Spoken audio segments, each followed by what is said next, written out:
අර රෙකෝඩින් එක දැම්මා. එහෙනම් අද අපි කතා කරන්න යන්නේ crypto exit strategies ගැන. දැන් මෙච්චර දවස් අපි කතා කරා ගොඩක් කාලයක් තිස්සේ අපි කොහොමද crypto accumulate කරන්නේ. කියන්නේ ඩීප් වුණාම buy කරන එක ගැන, ඊට පස්සේ dollar cost කරලා කරලා buy කරන එක ගැන ඒ විදිහට. ඒ වගේම අපේ group එකේ ගොඩක් අය ඉන්නවා 2021 කියන්නේ මේ අවුරුද්ද පටන් ගන්න කලින් crypto වලට join වෙච්ච අය. ඉතින් ඒගොල්ලන්ට මම දකින දේ තමයි ගොඩක් කාලයක් කියන්නේ bear market කාලේ ඉඳන් crypto ඔයගොල්ලෝ hold කරන් හිටියා නම් අද වෙනකොට සාමාන්‍යයෙන් ලොකු profit එකක් ඔයගලන්ට තියෙනවා. මොකද සාමාන්‍යයෙන් ඔන්න දන්නවා මේ group මුල් කාලේ මාත් එක්ක හිටපු කට්ටිය කියන්නේ 2019 කාලේ ඒ කාලේ 4000ට 5000ට තමයි අපි crypto ගත්තේ. ඉතින් ඒ ගත්ත crypto ඔයගොල්ලෝ තාම තියන් ඉන්නවා නම් ඒ අඩුම ගානේ ඒ වගේ 10 ගුණයක profit එකක් තියෙනවා. කියන්නේ ඔයා 5000ට අඩුවෙන් තියෙන කාලේ ඩොලර් 1000ක් දැම්ම නම් හරිද? දැන් ඒක ඩොලර් 5000ක් වෙලා තියෙනවා අනිවාර්යෙන්. ඉතින් මම දකින්නේ සාමාන්‍යයෙන් ට්‍රේඩින් වල කියන දෙයක් තමයි මේක zero sum game එකක් කියලා. කියන්නේ ඔයා කොතනින් හරි profit කරා අනිත් පැත්තෙන් ඔයා loss වෙනවායි කියන එක. ඉතින් ඒකෙන්ද ඕනේ වෙලාවක තමන්ට හිතන වෙලාවක profit කියන්නේ හොඳයි නම් market එක bullish තියෙන ඕන වෙලාවක profit එකක් කරන් එළියට ගන්න එක හොඳ දෙයක්. අද අපි කතා කරන්න යන්නේ මොකක් හරි logic එකක් අනුව මේ profit එක එළියට ගන්න එක ගැන. හරි. දැන් මූලිකව කියන එක තේරුණාද? මොකක් හරි ප්‍රශ්නයක් තියෙනවද? අපි මේ topics වලට යන්න කලින් අහන්න.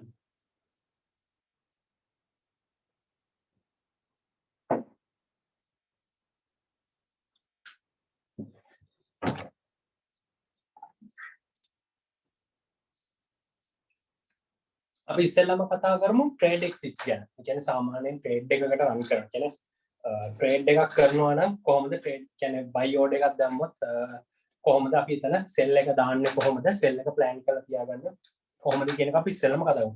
දැන් මෙතනදී මම කතා කරන්න යන්නේ deeply කතා කරන්න යන්නේ නැහැ. මොකද අපි මේක ගැන කතා කරලා තියෙනවා ගොඩක්. සාමාන්‍යයෙන් trade එකක් ගන්නකොට මම කියන දේක් තමයි අනිවාර්යයෙන්ම trade එකක් design කරන්න කියලා. දැන් ගිහිලා බැලුවොත්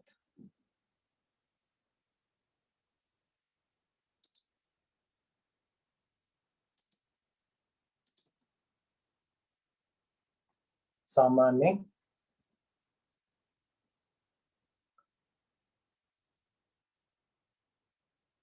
එකක් කියන තමයි trade එක design කරන්න කියලා තමයි මේ තියෙන්නේ. කලින් අපි group එකේ පරණ ගත්ත trade එකක් මේ තියන්නේ V-chain වලට ගත්ත trade එකක්.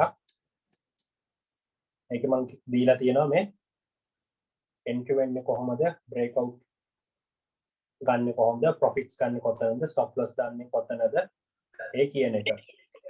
හරිද? මේ විදිහට trade එක design කරන්න ඕනේ. class එකේ කියන්නේ trading course එකේ ඉන්න කට්ටිය මම හිතන්නේ batch 1 කට්ටිය මම මේ ගැන කතා කරන්න තියෙන්නේ. batch 2 කට්ටිය තාම කතා කරන්න තියෙනවා. සාමාන්‍යයෙන් අපි trade එක design කරලා තමයි trade එක ගන්න ඕනේ. ඊට පස්සේ trade එක ගත්තට පස්සේ දැන් මම කියන දෙයක් තමයි trade එක හැම වෙලේම අපි trade එක ගැන බල ඉන්න ඕනේ නෑ.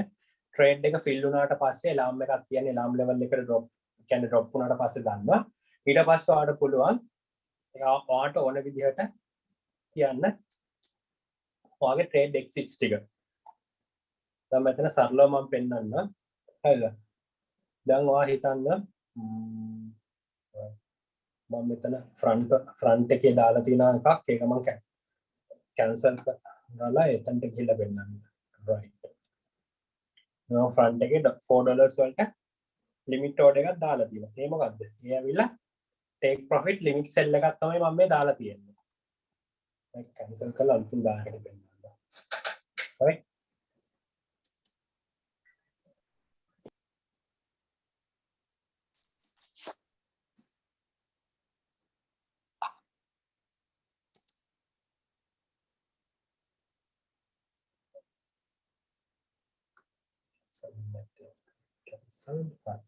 right. දැන් ඔයා design කරනවා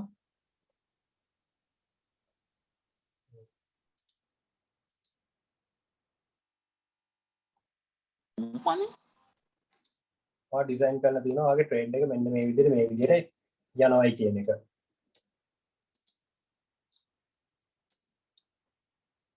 මේ තියෙන්නේ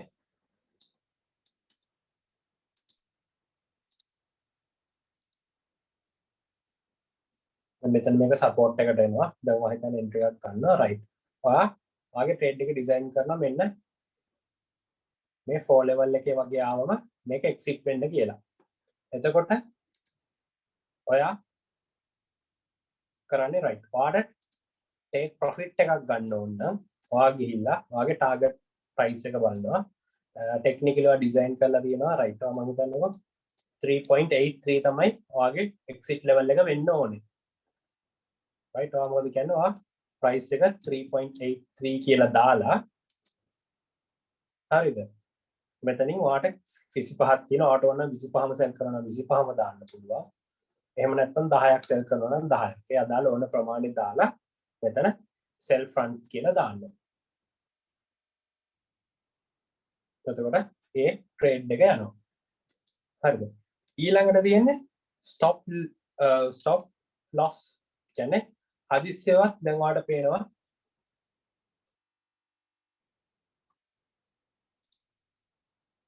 මේ price එක හරිද?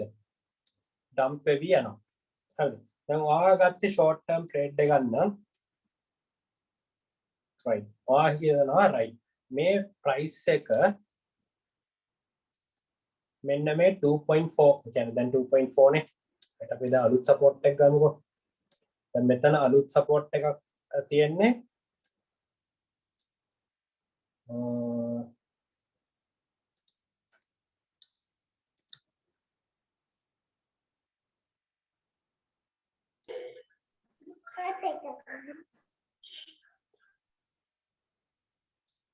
ඔයා කියනවා 2 වලට වඩා යටින් drop වුණොත් මේක sell drop වෙලා ගියොත් ඔයාගේ capital එක protect වෙන්න මේක stop loss order එකක් දානවා කියලා.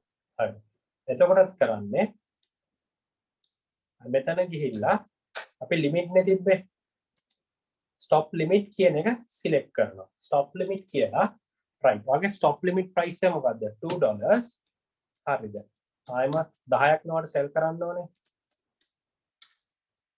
stop limit එක $2. එතකොට limit එක right. limit එක කියන්නේ 2. ඒ කියනවා මෙතන prices දෙකක් දෙන්න ඕනේ. කියන්නේ stop order එක trigger වෙන price එක. හරිද? ඊට පස්සේ trade එක execute වෙන price එක.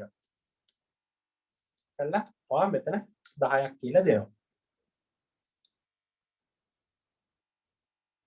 එතකොට ඔයාට ගියාට පස්සේ ඔයාට පෙන්නනවා මේ stop limit trigger කියලා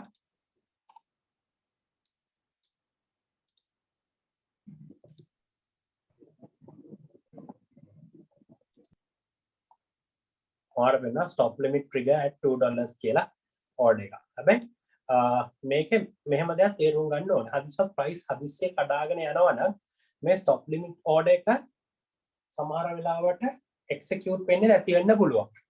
අන්න ඒකින්ද සාමාන්‍යයෙන් මම කරන දෙයක් තමයි හරිද? stop limit කරන්නකො. හරිද? දැන් මම මෙතන බලලා right price එක 2.02 කියන level එකට match වැටුනොත් limit order එක දෙනවා 2 වලට execute වෙන්න. හරි එතනදි වෙන්නේ price එක 2.02 වලට match වෙච්ච ගම limit order එකක් set වෙනවා කෙලිම 2 වලට. ඒ කියන්නේ අපේ price එක උඩින්ම පොඩ්ඩක් වෙනසක් මම දාලා තියෙනවා මේ වෙලාවට execute වෙන්න. මේ තියෙන්නේ stop limit type එක. අනිත් එක තමයි market order type එක. හරිද? market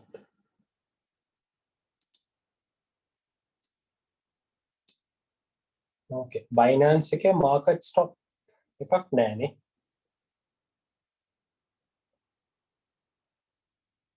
right හරි Binance එකේ market stop එක නැහැ spot වල ඒක futures වල තියෙන්නේ මේක වෙන්නේ අර විදිහම තමයි stop loss එක වගේම තමයි.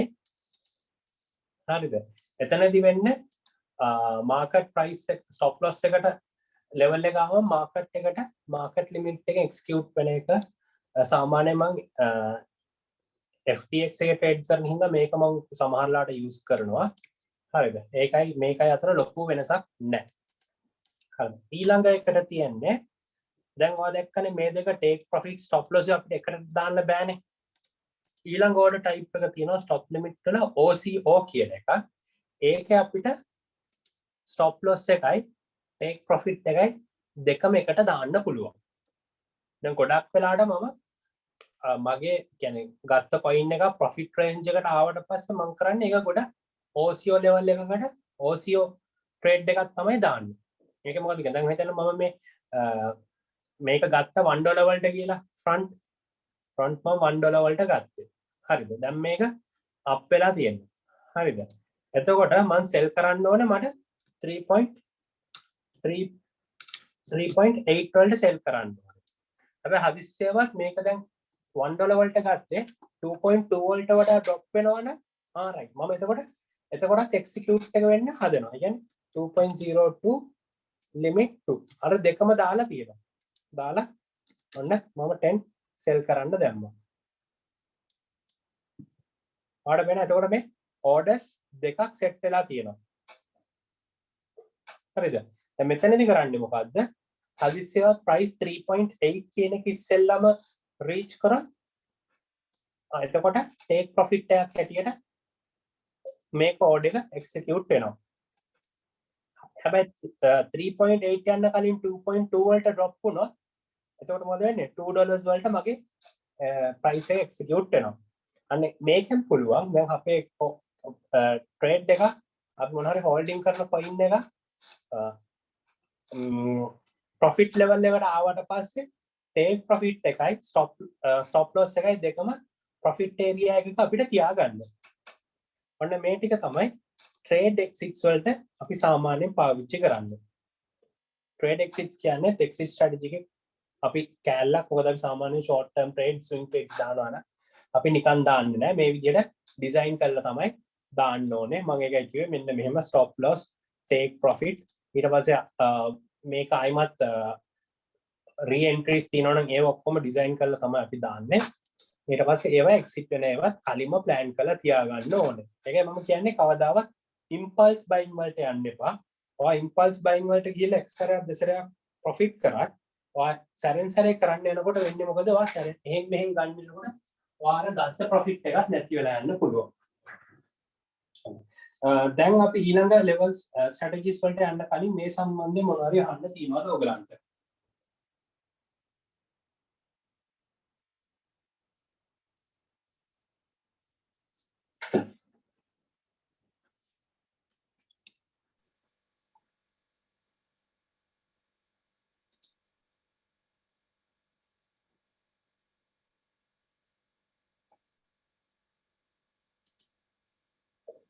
හරි කවුරුත් කිසිම දෙයක් ඇහුවේ නැහැ.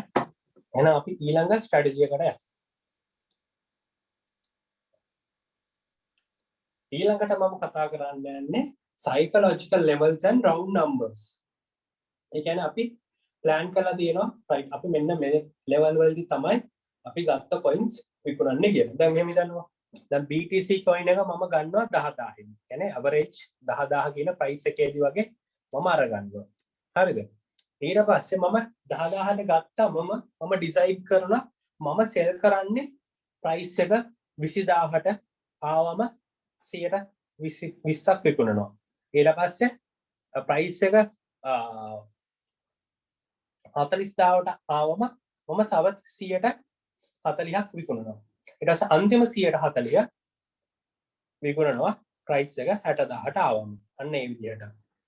ඒ වගේම Ethereum වලට දිසනවා. මම 400 දී මම ගන්නවා Ethereum එකක්. ඒකෙන් භාගයක් මම විකුණනවා price එක 1500ට ආවම. ඒ කියන්නේ මොකද්ද? පරණ all time high level එක. ඊට පස්සේ ඒකේ double එක.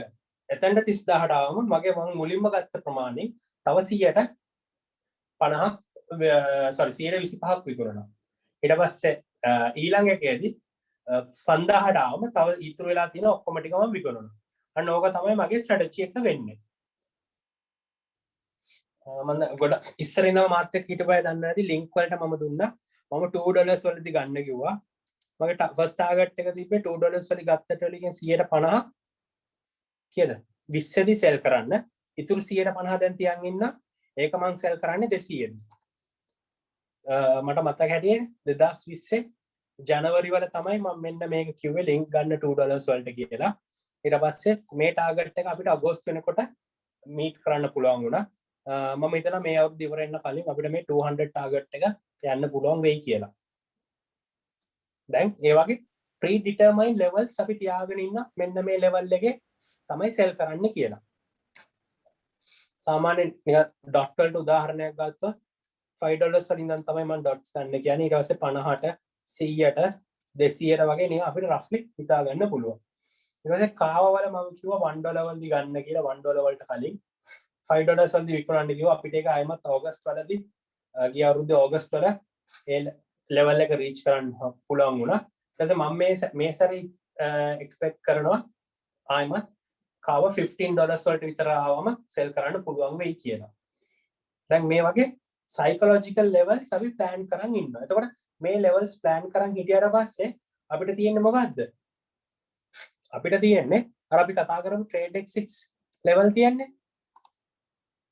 අන්නේ trade x6 මේ සිස්ටම් එකට ගිහිල්ලා අපිට take profit orders limit orders දාලා තියන්න. එතකොට ඒ level වලට ආවම ඉබේම ඒක automatically sell වෙලා යනවා. ඒ කියන්නේ වද වෙන්නේ නැහැ. ඊට පස්සේ හිතන්නකෝ දැන් Ethereum අරගෙන තියෙන්නේ කියලා 400ට ඔන්න first level උත් sell කළා. second level උත් sell කළා. ඔයා දැන් හිතනවා දැන් අපි ඇවිල්ලා ඔන්න third level එකට ලං වෙලා ඉන්නේ. ඒත් දැන් මාකට් එක එකපාරටම bearish වෙන්න අරගත්තා. එතකොට ඔයාට sure නැහැ මේක 5000ට යයිද කියලා. එතකොට මොකද කරන්නේ? ඔයාට හිතන්න පුළුවන් right දැන් මං ඉන්නේ Ethereum price level එක දැන් තියෙන්නේ කීයද?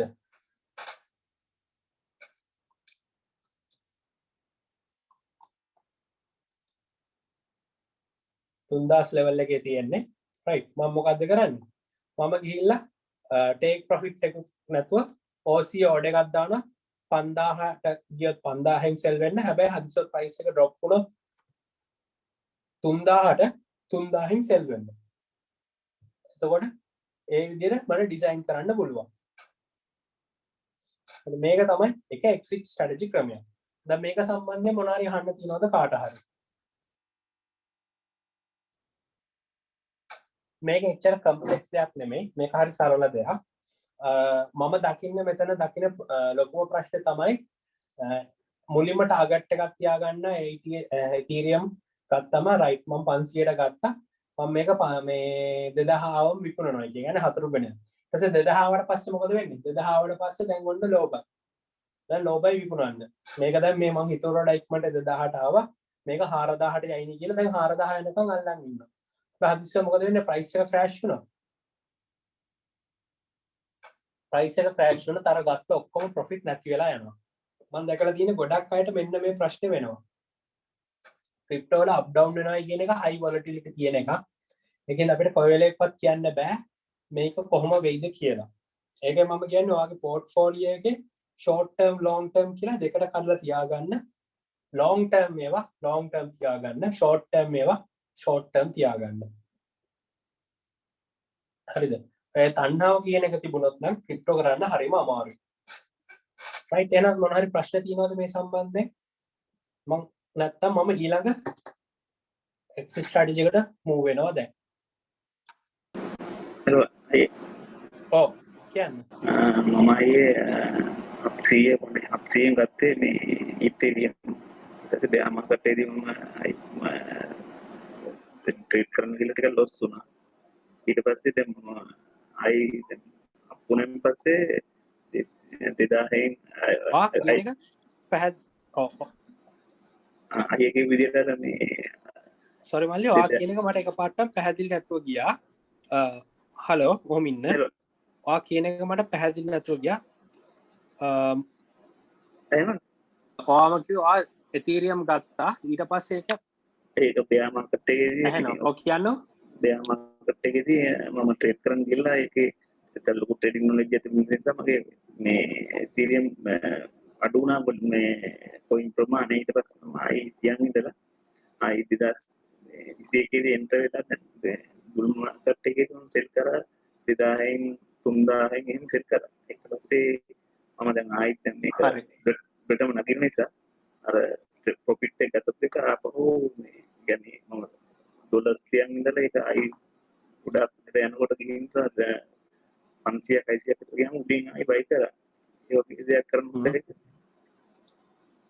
මට අන්තිමට කිව්වට ඒක තේරුන්නේ නැහැ මම 2000න් සෙල් කරා කියනකොට දැන් 0.2 විතර සෙල් කරලා ප්‍රොෆිට් එක ගත්තා ආයි 2500න් දාලා තියෙනවා 3000න් එහෙම 4000න් එහෙම දාලා තියෙනවා ඒ ප්‍රොෆිට් ලෙවල් ගත්තා අරගෙන ඊට පස්සේ දැන් ටිකටම මේක බුල් මාකට් එක නිසා මම අපව මේ රෙසිස්ටන්ට් ලෙවල් එකකදී ආයි ඕඩර්ස් දාලා ටිකක් බයි කරා තව ඩොලර්ස් එකක් තියන් ඉන්නවා එහෙම බයි කරන එක හොඳයිද මෙහෙමයි ඒක තමයි ඉම්පල්ස් බයින් කරනවා නම් ඒක වැරදි ප්ලෑන් එකක් තියෙනවා නම් කමන්න දැන් ඔය හිතන්නකෝ ඩොලර් 1000ක් මුලදී ඉන්වෙස්ට් කරයි කියලා හරිද ඒ ඩොලර් 1000න් ඔයා ඩොලර් 2000ක් ප්‍රොෆිට් කරා හරිද ඒ 2000 ප්‍රොෆිට් එක එළියට අරගෙන ආයිමත් අර ඩොලර් 1000 ඔයා දාන්න හරිද ආයිමත් දැන් අර ඒ කැපිටල් එකේ 1000යි ප්‍රොෆිට් එකේ 2000යි 3000ම දාලා ආයි ලොස් වුණොත් ඔයාට ප්‍රොෆිට් එකක් නෑ නේද එතන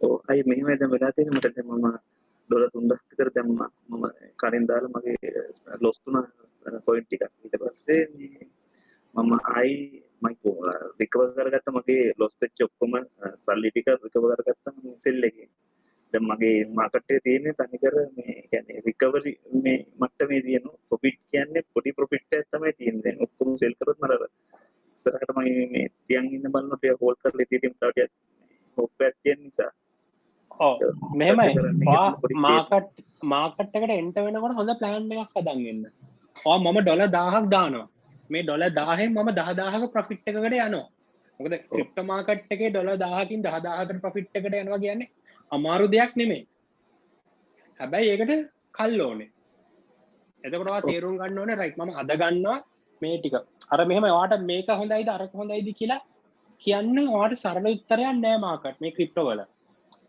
ඔයා පෝර්ට්ෆෝලියෝ එකක් හදන්න ඕනේ ඊට පස්සේ පෝර්ට්ෆෝලියෝ එකේ බලන්න ඕනේ රයිට් මම හයි වොලටයිල් ලෝ වොලටයිල් වලට යන්නේ කොහොමද කියන එක ඊට පස්සේ ඔයා බලන්න ඕනේ රයිට් මම මොනවද මගේ මම ගන්න බයින් ඒරියාස් මොනවද කියන එක මොකද ඉතීරියම් ගත්තොත් ඉතීරියම් වලට අපිට බයින් chance එකක් මේ එන්නේ ගොඩ කාලයකට කියන්නේ ඉතීරියම් ආ බැලුවා ඉතීරියම් අපි ගිහිල්ලා මාකට් ස්ට්‍රක්චර් එක බැලුවොත්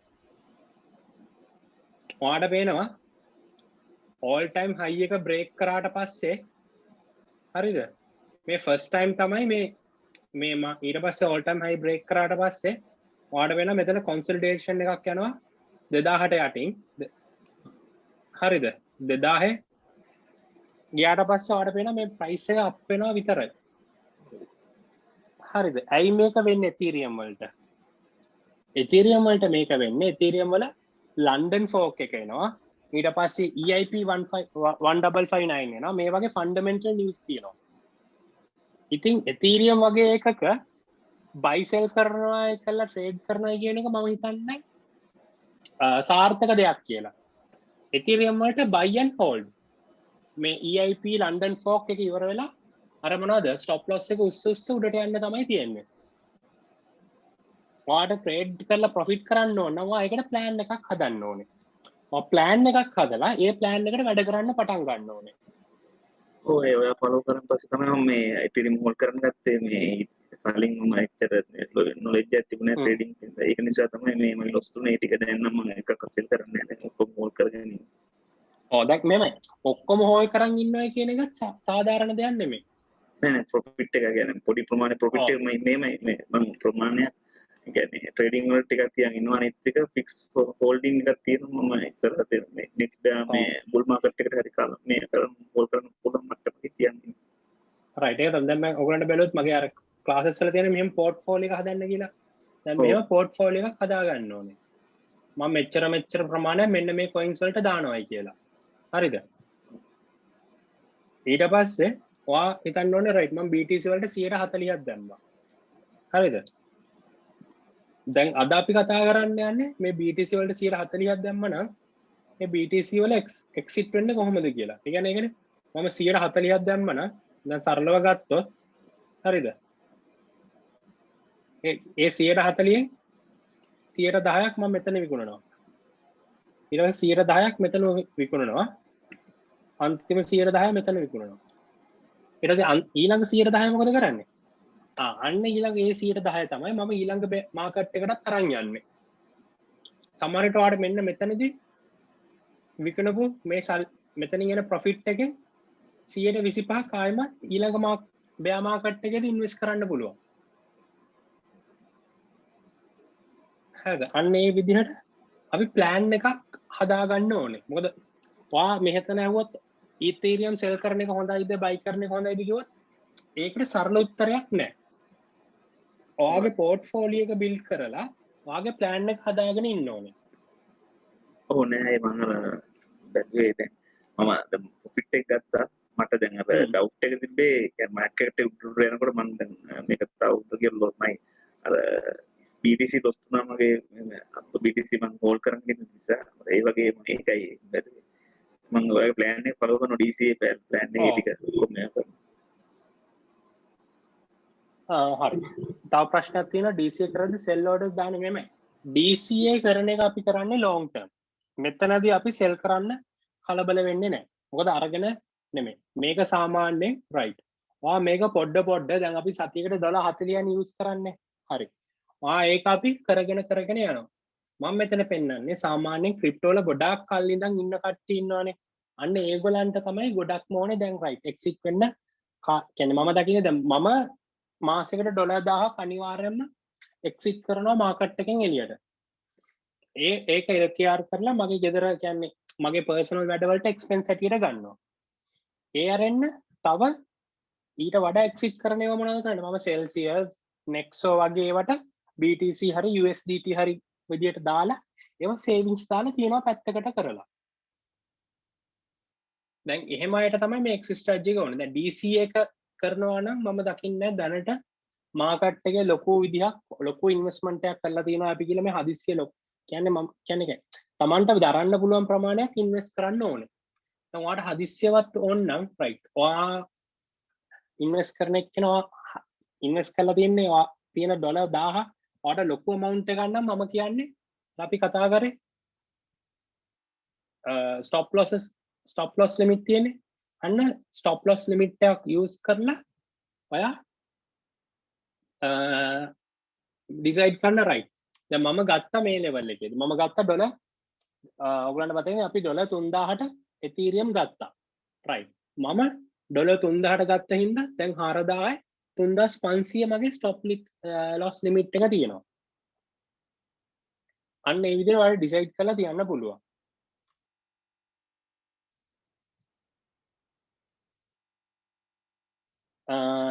Is there standard percentage for exit? එහෙම standard percentage එකක් නැහැ. ඒක ඔයාලට ඩිසයිඩ් කරන්න පුළුවන්. දැන් සමහර වෙලාවට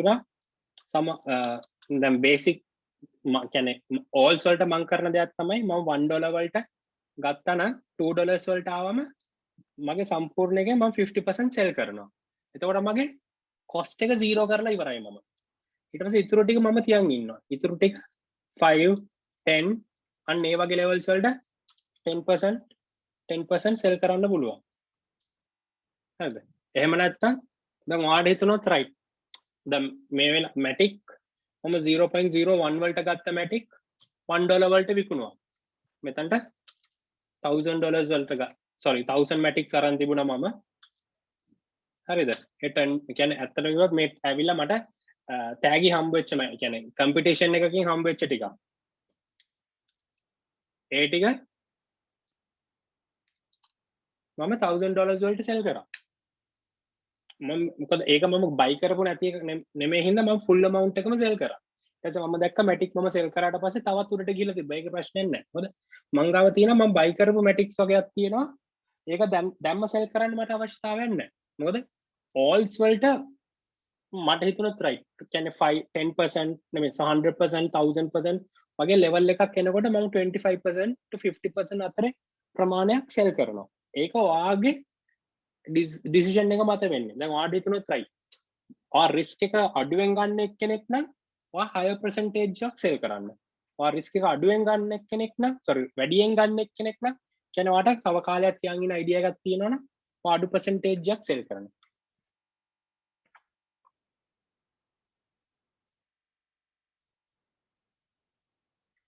හරි. දැන් අපි ආයෙමත් lesson එකට යමු. right percentage Fibonacci extensions. හරිද? දැන් මම මෙතන ඔයගලන්ට ඇඳලා මෙතන දාලා තියෙනවා. right. මේ ඇවිල්ලා අපිට exit levels design කරන්න පුළුවන්. තව එකක් මම මේක ඔයගලන්ට ඇඳලාම පෙන්නන්න මුලින් ඉඳන්. ඊට පස්සේ මේ තියෙන්නේ top එක පරණ all time top එක. ඊට පස්සේ bear එකේ bottom එක තමයි මේ තියෙන්නේ. හරිද? මේ points දෙකට තමයි මම Fibonacci එක අඳින්නේ.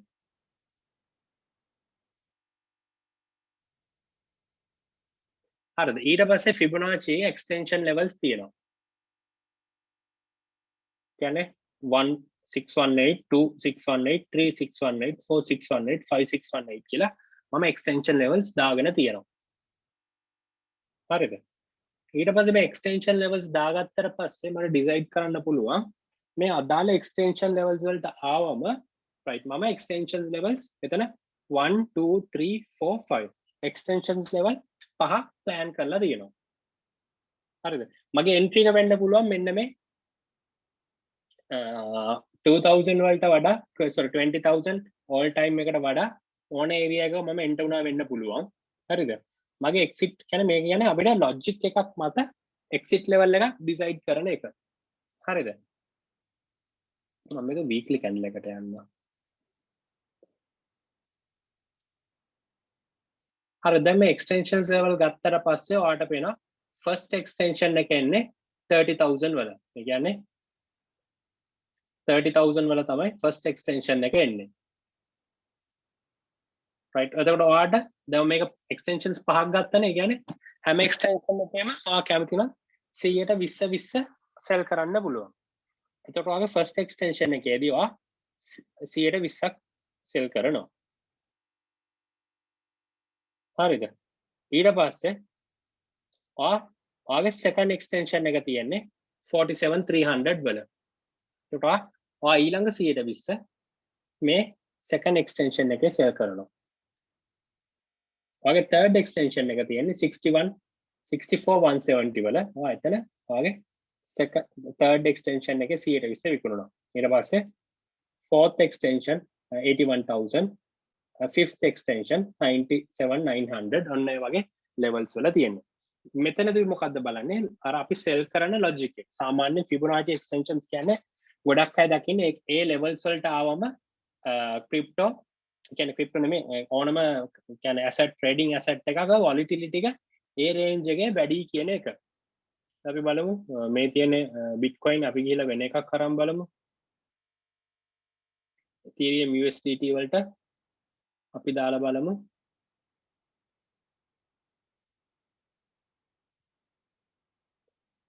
monthly එකට ගිහිල්ලා Fibonacci එක. මෙතන තියෙනවා previous all time high එක bear market bottom. හරිද? ඒක ගිහිල්ලා බලුවම ඔයාලට පේනවා monthly එක දාලා weekly එකට යනවා. ඔයාලා first extension weakness එක first extension එක එන්නේ 2220 වල $2279. ඊට පස්සේ දැන් ඉන්නේ අපි second extension එකේ 36000. ඊළඟට ඔයාලට බලන්න පුළුවන් fourth extension එක third extension එක nearly $5000 ගාව. fourth extension එක 63000 fifth extension එක 77000. මේ විදිහට ඔයාලට Fibonacci extensions use කරන්න පුළුවන් මේ වගේ exit levels වලට. ඒ වගේම තව දෙයක්. ඔයාලට මේ Fibonacci extensions use කරන්න පුළුවන් කැමති කෙනෙක් ඉන්නවනම් risk එකක් තියෙනවා. re-entry levels හැටියට. ඔයගොල්ලන්ට පෙන්නන්නම් පොඩ්ඩක්.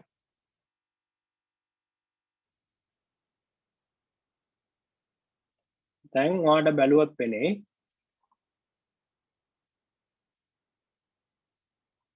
මෙතන අපි daily time frame එකට යමු. හරිද? මෙතන හරිද මේ 2.6 කියන extension level එක break කරලා price එක ගිහිල්ලා මෙතන third extension level එක ලස්සනට touch කරලා තියෙනවා. ඔයාලට බැලුවොත් වෙන්නේ මේ third extension level එක යට තමයි මේ price එක පොඩ්ඩක් resistant වෙලා තියෙන්නේ.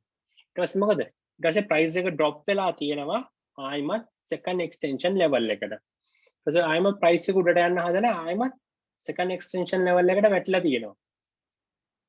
මම දැක්ක සමහරු කියනවා දැන් මේක ආයිමත් price එක first extension level එකට වැටෙයි නැත්නම් මේ 40 මේ මෙන්න මේ 42000 මෙන්න මේ වගේ support levels වලට වැටෙයි කියලා.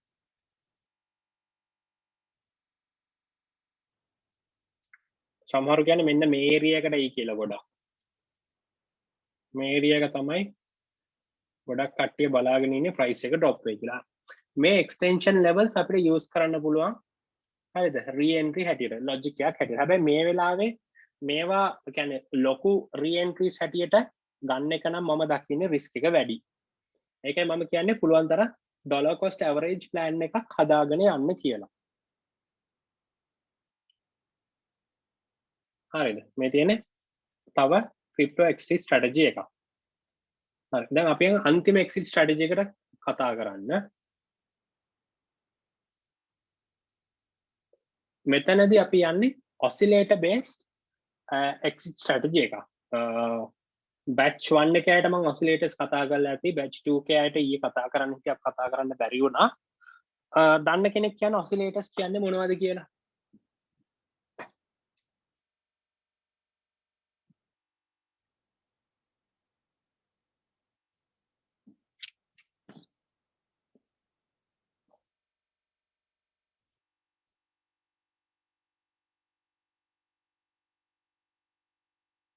oscillators කියන්නේ මොනවද? RSI ඇවිල්ලා oscillator එකක්. ඔව්. මම හිතුවා oscillator එකක් කියන්නේ මොකක්ද කියලා. oscillator එකක් කියන්නේ දෙපැත්තට පැද්දෙන ඕනම දෙයක් oscillate වෙනවා කියලා කියන්නේ පැද්දෙනවා. ඒකේ පැද්දෙන දෙයක් තමයි oscillator එකක් කියන්නේ. අර ඕගොල්ලෝ දැකලා තියෙනවද මම පොඩි කාලේ කරලා තියෙනවා එළිය ගහක හරි නිකන් කම්බයක් ගැට ගහලා ඒක මේස් එකක් ගැට ගහලා මේස් එක ඇතුළට බෝලයක් දාලා දෙනවා ක්‍රිකට් ප්‍රැක්ටිස් කරන්න කියලා. අන්න ඊට පස්සේ ඒකට ගැහුවම ඒක දෙපැත්තට පැද්දෙනවානේ. අන්න ඒක ඔසිලේටර් එක. මේ වගේ දෙපැත්තට පැද්දෙන ඕනම දෙයක් අපි ඔසිලේටර් එකක් හැටියට ගන්න. එතකොට මේක උඩට යනවා යටට යනවා. උඩට යනවා යටට යනවා. අන්න ඔහම ඔසිලේට් වෙවි දෙපැත්තට පැද්දෙවි තියෙනවා. ඔන්න මේ ඊට පස්සේ oscillators base කරලා හදපු indicators තියෙනවා. RSI කියන්නේ එහෙම හදන මේ කියන්නේ මම පාවිච්චි කරන main indicator එකක් තමයි. හරිද? ඊට පස්සේ අපි exit strategy එක build කරනවා මෙන්න මේ oscillator එක මත. එතකොට අපි කොහොමද exit strategy එක මේ oscillator එක මත build කරන්න කියන එක තමයි බලන්නේ. කියන්නේ එතනදි වෙන්නේ අපි තේරුම් ගන්න ඕනේ අපි ට්‍රේඩ් කරන ටයිම් ෆ්‍රේම් එක මොකක්ද කියලා. එතකොට 4 hour යනවා නම් ඔයාලට පේනවා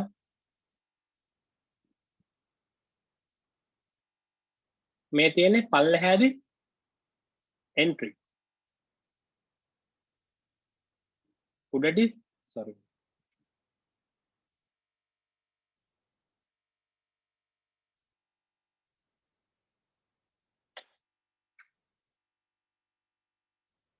පල්ලෙහාදී entry එක මේ උඩදී exit එක.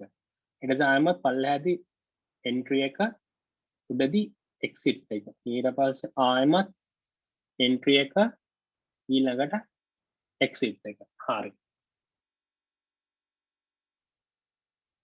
හරි දැන් මෙතන අපිට exit වෙන්න නැත්තේ ඇයි? මොකද මේ තැන් වලදී exit වෙන්න නැත්තේ මොකද මේ exit වුණාට පස්සේ ආයමත් අපිට entry level එකකට ආවේ නෑ price එක. ඊට පස්සේ මෙතන මොකද? මෙතන වෙන්නේ නැත්තේ මොකද?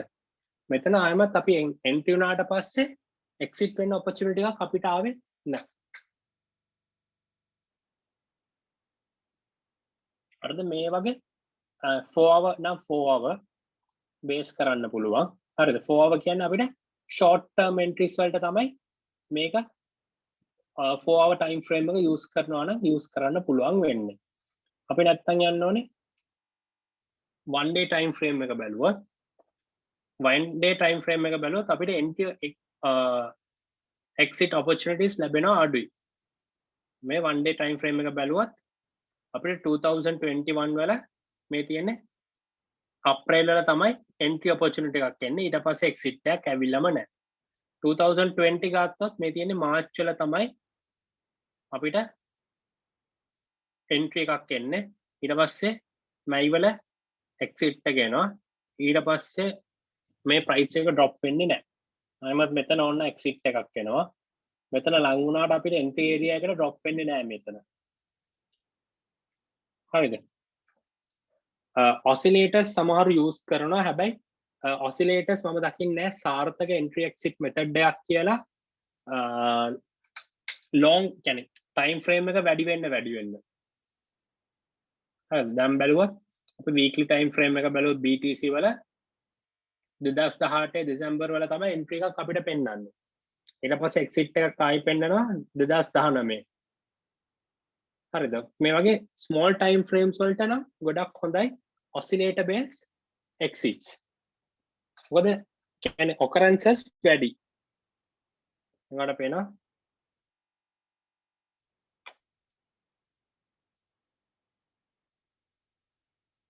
entry ඔන්න entry මෙතන entry දෙකයි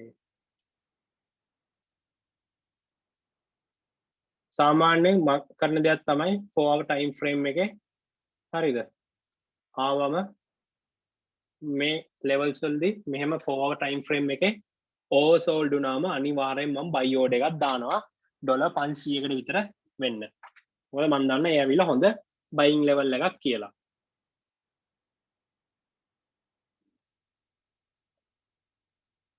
හරි ඊට පස්සේ ඒක short term trades තමයි ඊට පස්සේ level එකට ආවම up වෙනවා එකක් කියන්න ඕනේ මෙහෙමයි මේ price එකේ ලොකු movement එකක් නැති වෙන්න පුළුවන්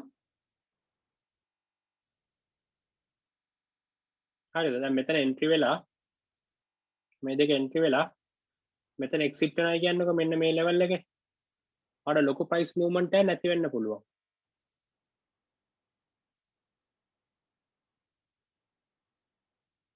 මේ තියෙන ලොකු price movement එකක් නැහැ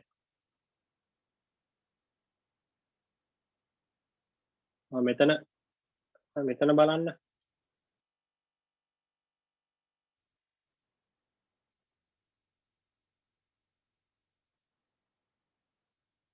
මෙතන නම් considerable movement එකක් තියෙනවා හරිද මේ වගේ අපිට oscillator base කරලා exit plan කරන්න පුළුවන් දැන් මම ඔයගලන්ට කියන්නේ මේවා ටික තමයි සාමාන්‍යයෙන් තියෙන මම දැන් ඔයගලන්ට කියලා තියෙනවා සාමාන්‍යයෙන් පාවිච්චි කරන්න පුළුවන් හොඳම exit strategies ටික තමයි මේ target මෙහෙමයි මගේ targets ඇවිල්ලා අහලා වැඩක් නැහැ ඔයගොල්ලෝ මොකද මගේ targets හදිස්සියට ඒ target reach උනේ නැත්තම් ඒව reach වෙනකන් හරි නැත්තම් මම හිතුණොත් මට එකපාරට right මේ level එක දැන් මේ දැන් හිතන්නකෝ දැන් මම Ethereum වල හිතන් ඉන්න 5000න් sell කරන්න. ඒත් මට එකපාරටම තේරෙනවා right මේක දැන් weakness වුණා. දැන් තියෙන current 3800 මම exit වෙනවායි කියලා. හරිද? දැන් කවුරු හරි මගෙන් අහලා right මේ exit වෙනවා හොඳම වෙලාව මොකද්ද 5000 කියලා 5000 වෙනකම් බලන් ඉන්න එක බොරු වැඩක්. ඒකයි මම කියන්නේ තමන්ගේ profit loss එක තමන් තීරණය කරන්න ඕනේ. ඔයා කොයි profit level එකෙන්ද ඔයා සතුටු කියන එක. හරිද ඒක හැමත ඔයාට ගැලපෙන exit strategy එක ඔයා තෝරගන්න මෙහෙමයි එකම exit strategy එක ගන්න නෙමෙයි සාමාන්‍යයෙන් මම exit strategies දෙකක් මම Fibonacci extensions නම් වැඩි use කරන්නේ නැහැ ගොඩක් psychological levels and round numbers use කරනවා මගේ all positions වලට සාමාන්‍යයෙන් හොඳ level එක ඒ අරෙන්න oscillator මම use කරනවා කියන්නේ daily time frame එකේ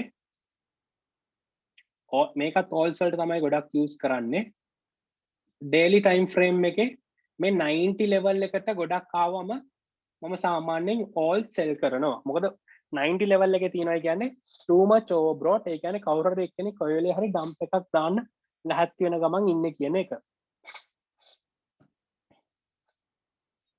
ඊට පස්සේ trade exist නම් සාමාන්‍යයෙන් trade එකක් දාන්නකොට හැම වෙලේම use කරනවා. ඔය ටික තමයි මම සාමාන්‍යයෙන් use කරන්නේ. තමන්ගේ profit තමන් සතුට profit level එක තමන් තීරණය කරන්න ඕනේ. ගොඩක් greedy වෙන්න ගියොත් ලෝභ වෙන්න ගියොත් තණ්හාව වැඩි වුණොත් අපිට කවදාවත් profit කරන්න වෙන්නේ නැහැ. සාමාන්‍යයෙන් ඒකයි මම කියන්නේ price එක double වෙනවා කියන්නේ crypto වල එච්චර අමාරු දෙයක් නෙමෙයි. ඒ වගේ level එකකට ආවම අනිවාර්යෙන් 150ක් sell කරලා තමන්ගේ initial investment එක recover කරගන්න බලන්න. සාමාන්‍යයෙන් investment එක recover කරගන්න එක අනිවාර්ය දෙයක් වශයෙන් සලකන්න crypto වල. මොකද සාමාන්‍යයෙන් alls වලට සමහර alls තියෙනවා ඒ alls ජීවිතේටම එක සැරේ double වෙන්නේ. ඊට පස්සේ 190 ගණන් වගේ drop වෙනවා. ඊට 90ක් වගේ drop වුණාට පස්සේ ඒක ආයිමත් up වුණයි කියලා profit එකක් තියනවාද double වුණයි කියලා නෑ. මොකද price එක drop වුණාට පස්සේ එතන ලොකු profit යනවා. මම ඔන්න ඒක සරල උදාහරණයක් ඔයගලන්ට පෙන්නන්නම් BTC වලින්.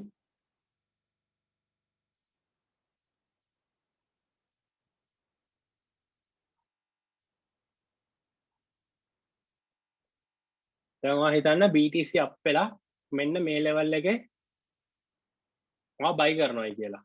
හරිද? ඊට පස්සේ BTC drop වෙනවා මේ level එකට. හරිද? ඊට පස්සේ ආයෙත් BTC up වෙනවනේ මෙතනට. හරිද? එතකොට ඔයා කියනවා right මේ 3000 ඉඳන් ඔන්න මේ 4 ගුණයක් වැඩි වෙලා. හැබැයි ඔයාට මේක worth ද? ඔයාට මේකද නෑ. ඔයාට මේක වැඩක් වෙන්නේ නෑ. මොකද ඔයා මෙන්න මේ level එකේ buy කරපු එක්කෙනෙක්. ඔයාට වැඩක් වෙන්නේ නෑ. මොකද ඔයා මේ BTC up වුණා. හරිද? ඔයා තාම loss එකේ ඉන්නේ. අන්න ඒක කියන්නේ අනිවාර්යෙන් දැන් ගොඩක් alls වලට තියෙන ප්‍රශ්නේ මේකයි. සාමාන්‍යයෙන් සමහර alls ආපු ගමන් තියෙන hype එකට up වෙනවා. ඊට පස්සේ hype වෙච්ච වෙලාවට කට්ටිය ගිහිල්ලා පැනලා අරගන්නවා. හැබැයි ඊට පස්සේ කවදාවත් ඒක එතනින් එහාට up වෙන්නේ නැහැ. ඒක පල්ලෙහාටම drop වෙලා ඊට පස්සේ පල්ලෙහා ඉඳන් ඔන්න දෙතුන් සැරයක් up වෙනවා. හරි ඒ වගේ වෙලාවට තමයි අපි අනිවාර්යෙන් stop loss use කරන්න ඕනේ. තමන්ට ගැලපෙන exit strategy එක බලන්න. අපි තව ඉස්සරහට classes වලට යනකොට තව කතා කරමු ඕගලන්ගේ මොන හරි පාවිච්චි කරන්න පටන් ගන්න exit strategy එකක්. ඊට පස්සේ මොන හරි ප්‍රශ්න තියෙනවා නම් class එකේ අහන්න, group එකේ අහන්න අපි ඒවා කතා කරමු. හරිනේ. එහෙනම් අදට class එක නවත්තන්නයි කියලා බැලුවේ. නවත්තන්න කලින් මොන හරි ප්‍රශ්නයක් තියෙනවද කාට හරි?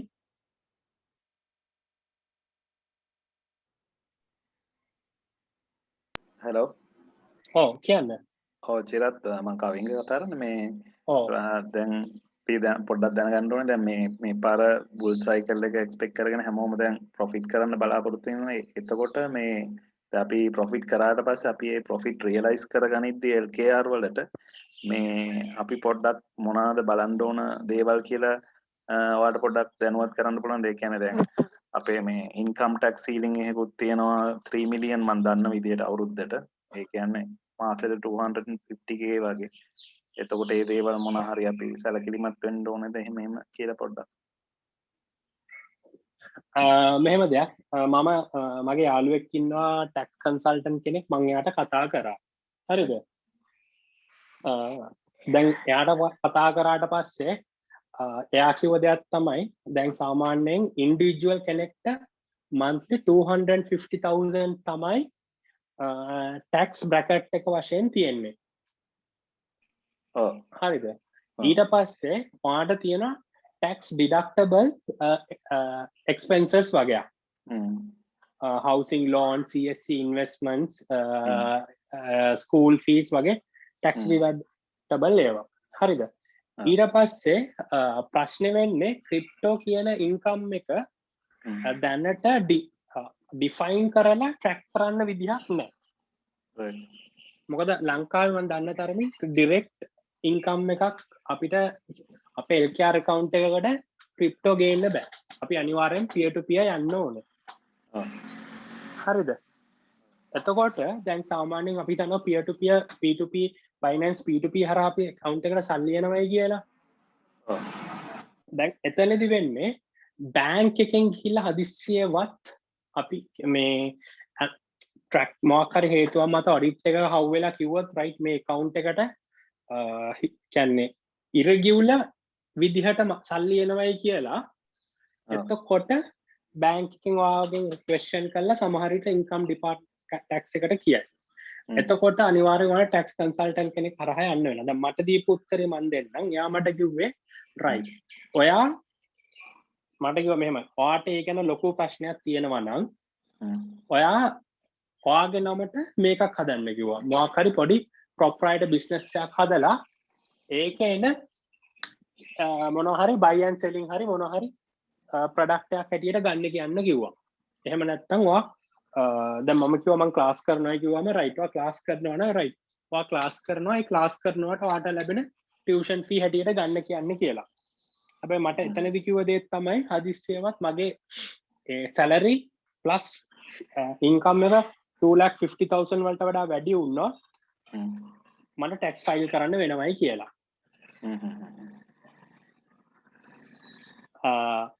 මම දකින්නේ නම් මෙහෙම ආට ටැක්ස් ෆයිලිංగ్ කියන්නේ මෙහෙම මම දන්න තරමින් ගොඩක් අයට ටැක්ස් ෆයිලිං සිටුේෂන් එක ගොඩක් අයට එන්නේ නැහැ. කියන්නේ සාමාන්‍යයෙන් කියන්නේ සැලරි වයිස් එනවා නම් ඔයා පොඩ්ඩක් කතා කරලා බලන්න ඕනේ ටැක්ස් කන්සල්ටන්ට් කෙනෙක් එක්ක.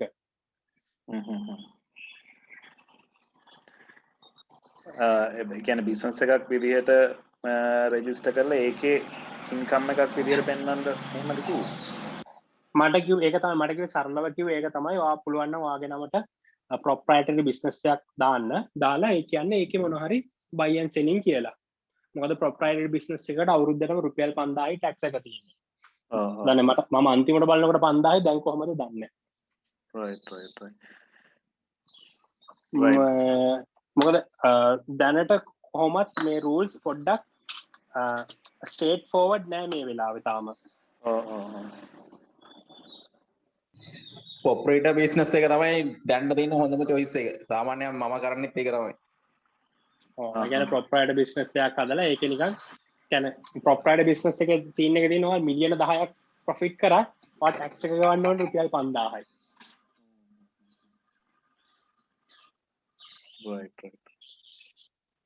ඊට අමතරව සුවයන් රැකියා කියලා සිද්ධියක් තියෙනවා. ඕන්න ඒකත් ඔයාලා try කරලා බලන්න පුළුවන්. ඒක නම් tax free. හැබැයි ඉතින් මේවයි ලොකු ගණන් පෙන්නන්න බෑ.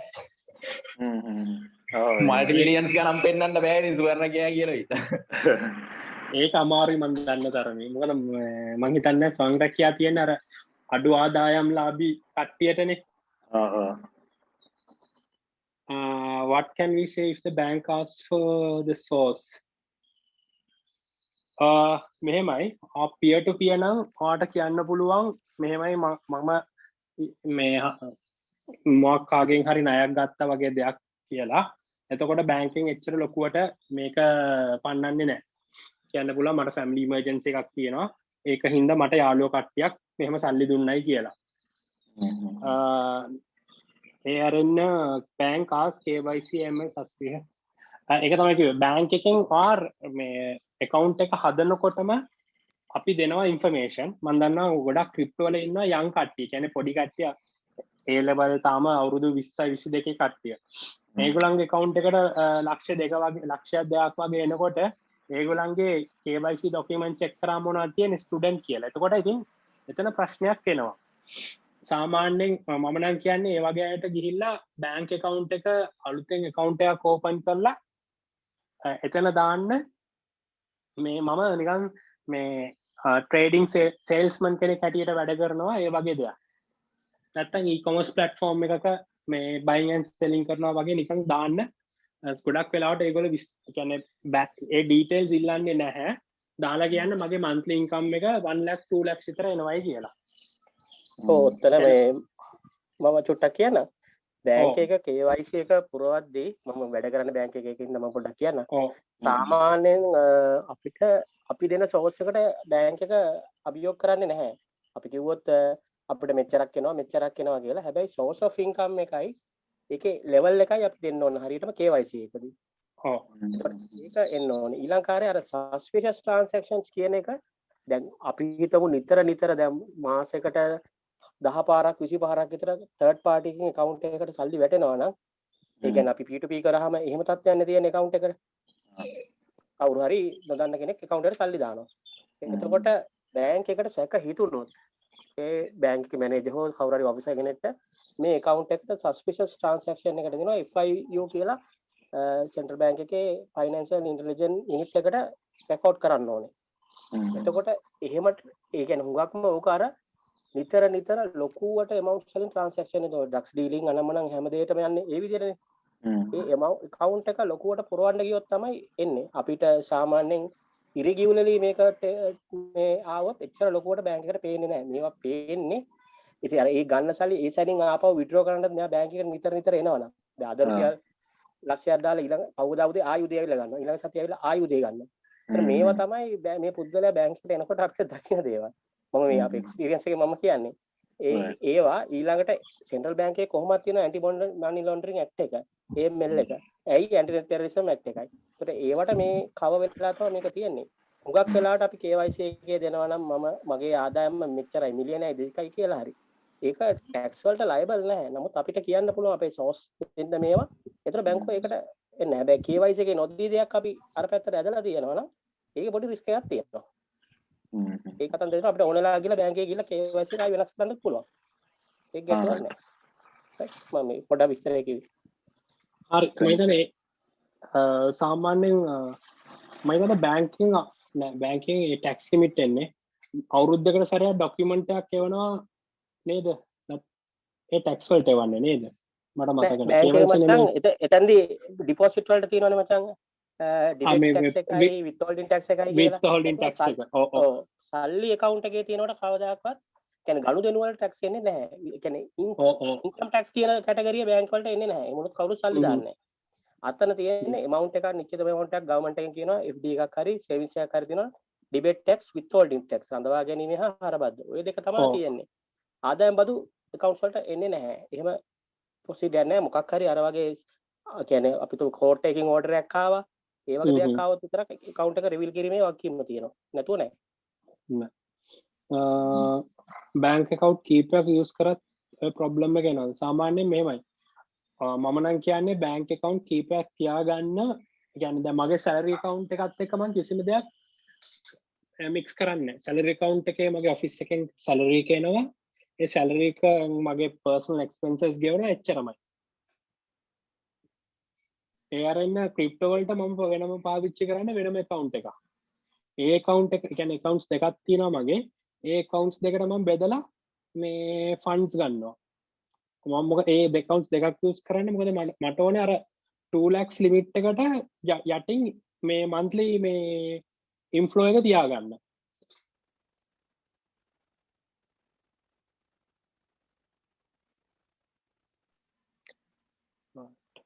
ඔව් ඒක මේ transaction volume එක අඩු කරලා පෙන්වන්නත් වටිනවා. මොකද නැත්නම් මම withdraw කරන ඒවායි මගේ personal withdrawal other withdrawal ඔක්කොම එක transaction volume එක පෙන්වනවානේ.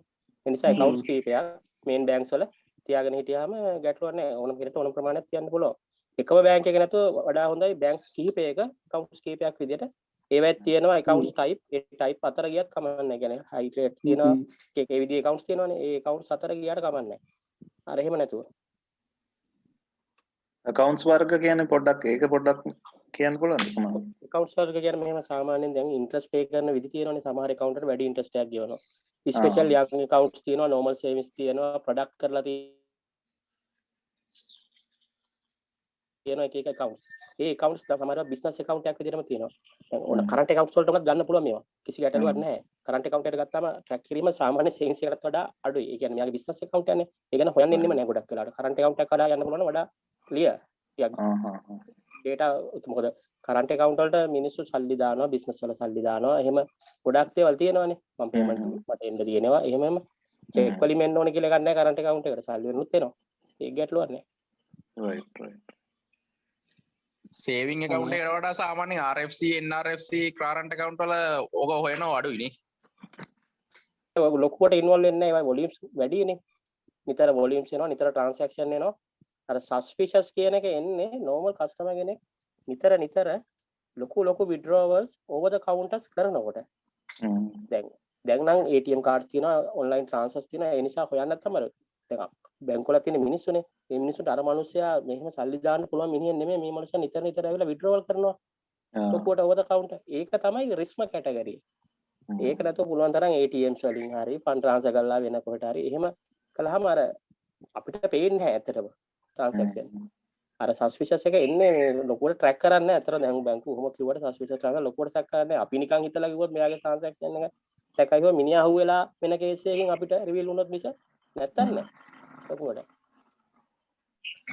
ක්‍රිප්ටෝ ෆ්‍රෙන්ඩ්ලි බැංක්ස් මොනවද මම දන්න තරමින් නම් එහෙම ලංකාවේ ක්‍රිප්ටෝ ෆ්‍රෙන්ඩ්ලි බැංක්ස් කියලා එකක් නැහැ.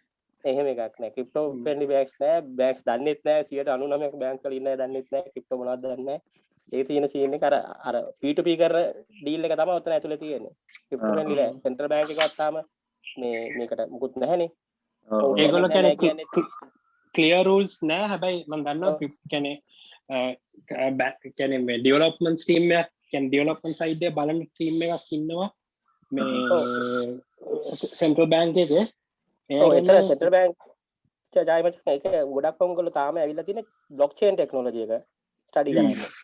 ඒතර එතනින් ගියාට මේගොල්ලෝ මේක තියෙන අර කේපබිලිටි එක අරගෙන ප්‍රොජෙක්ට්ස් and ස්කේලබිලිටි ඒව ටික අරගෙන සමහරලාට කියන්නේ කොයින් එකකට යනවා කියන්නේ නෙමෙයි බ්ලොක්චේන් තමයි ඒගොල්ලෝ දැම්ම ඉන්නේ. ඒක හොඳයි ඉස්සරහට හොඳක් වෙයි. නමුත් දැනට නැහැ. එරෙන්න ළඟදී මේ මම හරි ඉවෙන්ට් එකට ගියාම country head Standard Chartered Bank එයා නිකන් ස්පීච් එකක් දුන්නා. එයා කිව්ව දැන් මට මතකයි ඒ කියන්නේ මේ ඇවිල්ලා 2000 අවුරුදු දැන් 3කට 4කට කලින්. එතකොට මම ක්‍රිප්ටෝ වලට මම තාම කියන්නේ ඇක්ටිව්ලි ඉන්වෝල්ව් නැහැ. එතකොට එයා කිව්ව දෙයක් තමයි මේ වගේ ක්‍රිප්ටෝ කියලා දෙයක් තියෙනවා මේවට යනවා. තාම අපේ ලංකාවේ බැංක්ස් තාම මේවට මේවා ගැන හිතලවත් නැහැයි කියලා.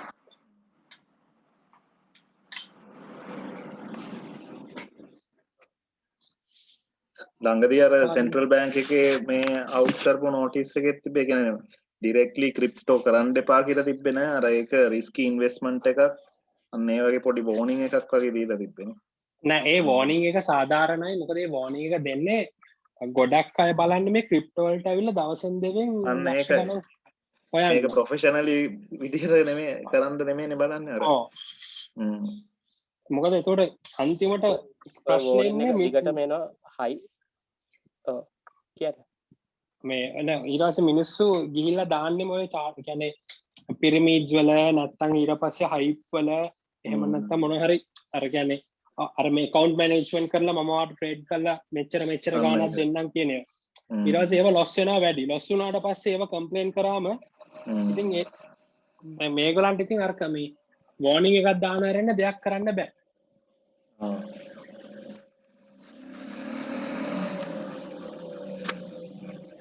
ඒක අර ඒ වගේ ස්කෑම් ස්කීම්ස් තිබ්බාම මේ හරියට කරන උන්ටත් කියලා වෙලා යනවා ඊට පස්සේ මොනවා හරි. කොහොමත් මාකට් එකේ හයිප් එකක් තියෙන වෙලාවට තමයි හැම වෝනින් එකක්ම එන්නේ. මොකද හයිප් එකට දුවගෙන එනවනේ. ඊට පස්සේ දැන් මේක බුල් රන් වෙන වෙලාවක අනිවාර්යෙන් ඊළඟ net ආවින් එකේ බුල් රන් එකෙත් ආයි වෝනින් එනවා. ඒක ස්වභාවිකයි. මිනිස්සු බුල් රන් එකකට නෙදුවගෙන ඉන්නේ. අනිත් වෙලාවට මිනිස්සු මාකට් එකේ නැහැ. ඒකයි. ඒකද මේ ස්ටොක් මාකට් එක ගවර්න්මන්ට් රෙගියුලේටඩ් හින්දා වෝනින් එක එන්නේ. හැබැයි ඉතින් ඔය කතාව තමයි මේ ස්ටොක් මාකට් එක මම කියලා තියෙන්නේ. 2011 টොප් එකේ මම ජොයින් වුණේ. මට ලක්ෂ 5ක් පාඩු කරන් තමයි මං අයින් වුණේ. හරි නිකන් අර 2017 20000ට ක්‍රිප්ටෝ ගත්තා වගේ දෙයක් තමයි මට 2011 වුණේ.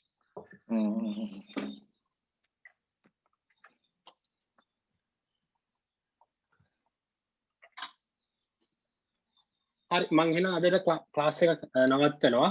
මේ ආපු නැති අයට දාන්න මේකයි අනිත් අයට බලන්නයි මේක මම අප්ලෝඩ් කරනවා. ඊට පස්සේ මේකේ ඔක්කොම අපි කතා කරපු ඩීටේල්ස් මේ ටික දාලා මේ අර ක්‍රිප්ටෝ කෝච් එක්සෙල් එකට මම ඇඩ් කරනවා. ඕනෙක් කෙනෙක් එතනින් ගිහලා බලන්න පුළුවන්.